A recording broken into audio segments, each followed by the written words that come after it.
ಪೂರ್ಣವಾಗಿ ನಾನು ಆಚರಣೆ ಮಾಡಬೇಕು ಅಂತೇಳಿ ಈಗ ನಮ್ಮ ಒಬ್ಬ ದಲಿತರ ಮನೆಗೆ ವೆಂಕಟರಮಣಪ್ಪ ಅಂತೇಳಿ ಗಾರೆ ಕೆಲಸ ಮಾಡ್ತಾರೆ ಬೆಳ್ಳೂರಿನಲ್ಲಿ. ಅವ್ರ ಮನೆಗೆ ಬಂದಿದ್ದೀವಿ. ಅಲ್ಲಿ ಉಪಹಾರವನ್ನು ಸೆಳೆದಿದ್ದೇವೆ.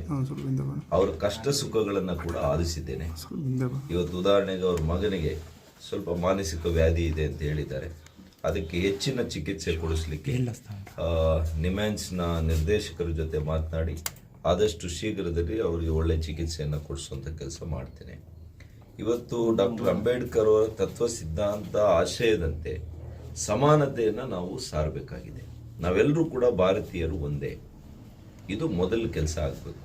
ಈ ಧರ್ಮ ಜಾತಿ ಮಧ್ಯೆ ವಿಷಬೀಜ ಬಿಚ್ಚುವಂಥದ್ದು, ಈ ಜಾತಿಯನ್ನು ಉಪಯೋಗ ಮಾಡಿ ಶೋಷಣೆಯನ್ನು ಮಾಡಿ ರಾಜಕೀಯ ಲಾಭಗಳನ್ನು ಮಾಡ್ಕೊಳ್ತಾ ಇರ್ತಕ್ಕಂಥ ಕಾಂಗ್ರೆಸ್ ದಲಿತರನ್ನು ಬಡವರನ್ನು ಮತ್ತಷ್ಟು ಬಡವರನ್ನಾಗಿ ಮಾಡ್ಕೊಂಡೇ ಬಂದಿದೆ ಅವರ ಆಡಳಿತದ ಅವಧಿಯಲ್ಲಿ.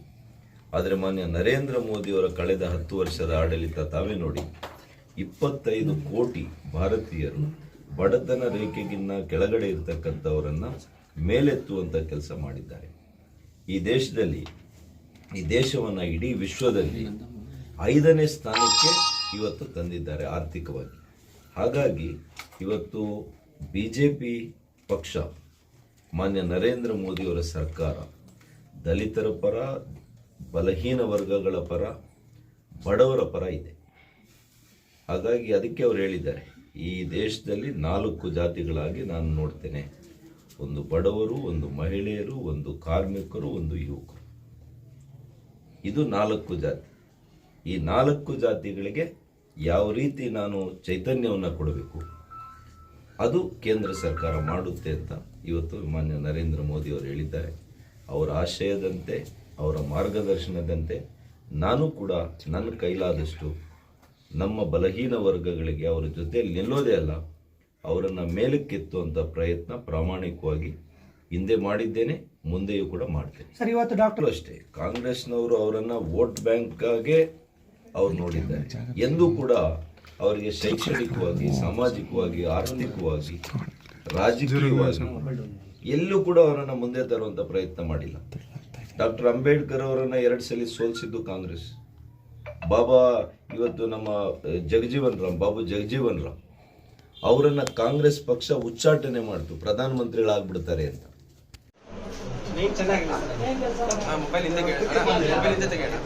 ಇದ್ದಾರೆ ಸರ್, ಇಲ್ಲಿ ಬಾಗೇಪಲ್ಲಿ ಗೂಳೂರ್ ಹತ್ರ ಇದ್ದಾರೆ ಸರ್, ಕವರ್ ಮಾಡ್ತಾ ಇದ್ದೀವಿ, ಕಳಿಸ್ಕೊಂಡು.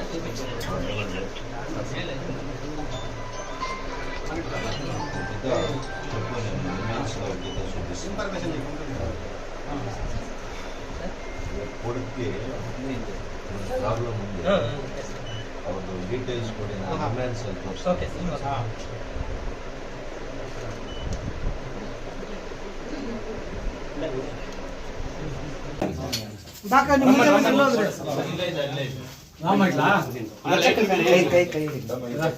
ಶಿವ ತಗೊಳ್ಳ ನಿಂದ.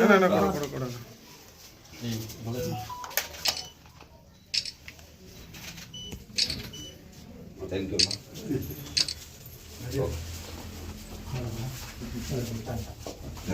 ರಮೇಶ್ ತಗೊಂಡಲ್ಲ ಇಷ್ಟತ್ತು ತಗೊಂಡು